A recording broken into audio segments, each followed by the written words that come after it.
আমি এখানে বোরহানির মশলা তৈরি করার জন্য নিয়ে নিয়েছি ধনিয়া, জিরা, সরিষা আর গোলমরিচ। আর এই মশলাটা আমি তৈরি করব, এই ধনিয়া আর জিরাটাকে একটু টেলে নিতে হবে, টেলে নিয়ে খুব ভালো করে মিহি করে নিতে হবে। আর এই গোলমরিচ আর সরিষাটাকে ব্লেন্ড করে নিতে হবে, ব্লেন্ড করে খুব ভালো করে গুঁড়া করে নিতে হবে। আপনারাও চাইলে এভাবে এই ধনিয়া, গোলমরিচ, জিরা, সরিষাটাকে গুঁড়ো করে একসাথে করে মিক্স করে রেখে দিয়ে ফ্রিজে নরমালে 2-3 মাসের মতো খেতে পারবেন। তো এখন আমি এগুলোকে মিক্স করে মশলাটা তৈরি করব।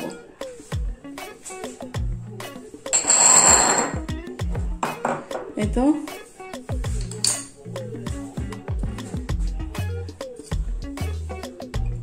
এখানে আমি সরিষা নিয়ে নিলাম 1 টেবিল চামচ পরিমাণ,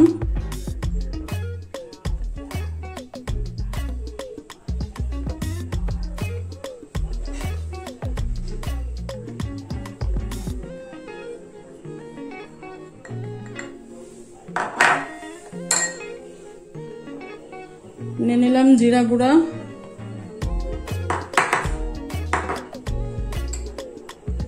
নিয়ে নিলাম ধনিয়া গুঁড়া,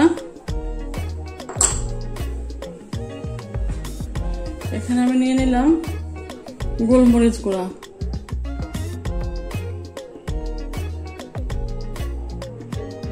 এটা নিয়েছি আমি আধা টেবিল চামচ।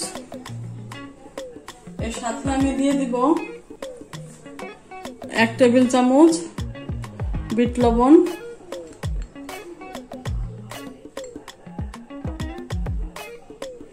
নরমাল লবণ 1.5 টেবিল চামচ।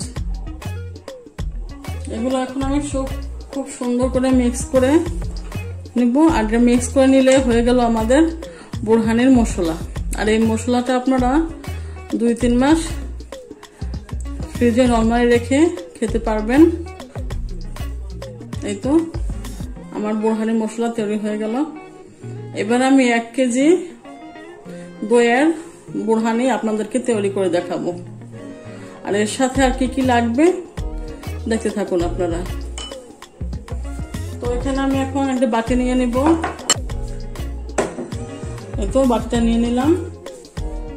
এখানে আমি 500 গ্রাম টক দই নিয়ে নিচ্ছি। এই যে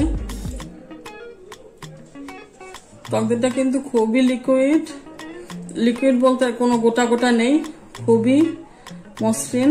এটা আমাদের দেশের মতো না, দেশে যেরকম গোটা গোটা থাকে ওরকম না। আর এখানেও আমি নিয়ে নিচ্ছি 500 গ্রাম, 1 কেজি নিয়ে নিচ্ছি আমি এখানে টক দই। নেড়ে চেড়ে খুবই মসৃণ করে নিব।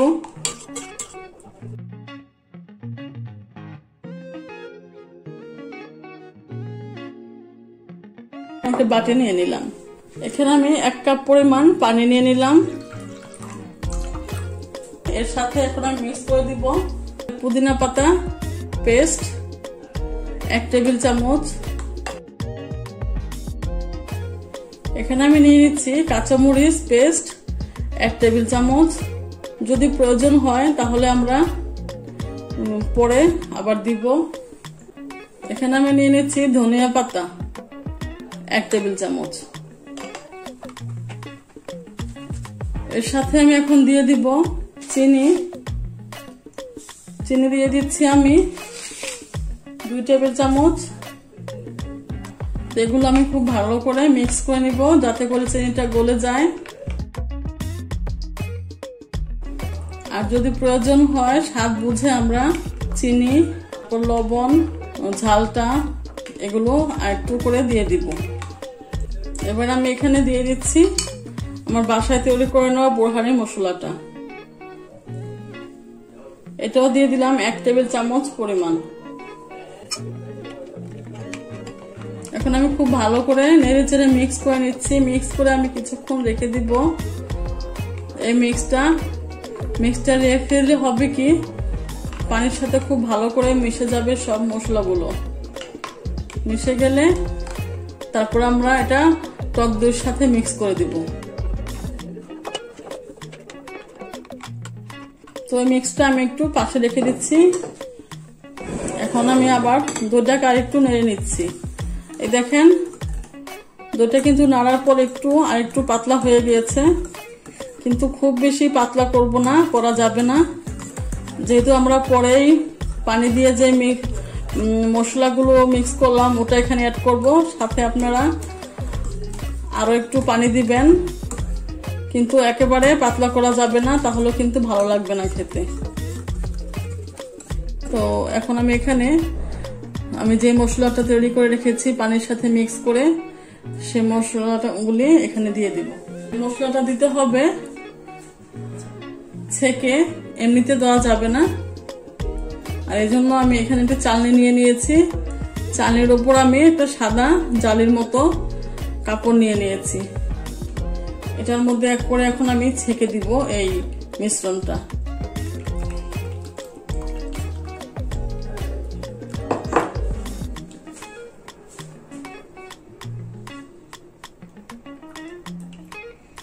এরকম করে ছেঁকে দিতে হবে। ছেঁকে দিলে খুবই সুন্দর হবে। যদি কারো কাপড়ের ছাঁকনি থাকে তাহলে সেটা আর ভালো হবে।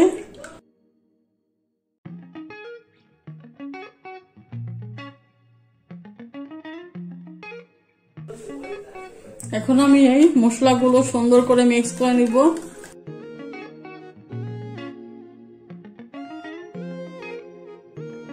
টমেটো কেচাপ দিয়ে দিব। এখন এখানে আমি টমেটো কেচাপ দিয়ে দিলাম 1 টেবিল চামচ। আপনারা অবশ্যই টমেটো কেচাপটা দিবেন। টমেটো কেচাপটা দিলে কিন্তু বুরহানির স্বাদ অনেক বেড়ে যাবে। আপনারা ভুলেও কিন্তু এই বুরহানিটা ব্লেন্ডারে করতে যাবেন না, তাহলে কিন্তু বুরহানির কোনো স্বাদই পাবেন না। এই পর্যায়ে আমি আরেকটু পানি দিব। এখানে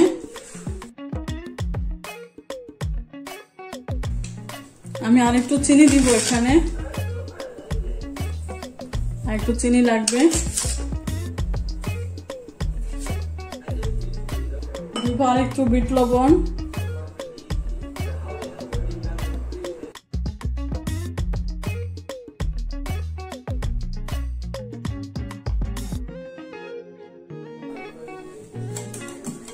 দেখেন এরকম হয়েছে বুরহানিটা। আমি আপনাদেরকে একটু চামচ দিয়ে দেখাচ্ছি। এই যে এরকম ঘন হবে খেতে বুরহানিটা। এর চাইতে পাতলা করতে যাবেন না, তাহলে কিন্তু ভালো লাগবে না।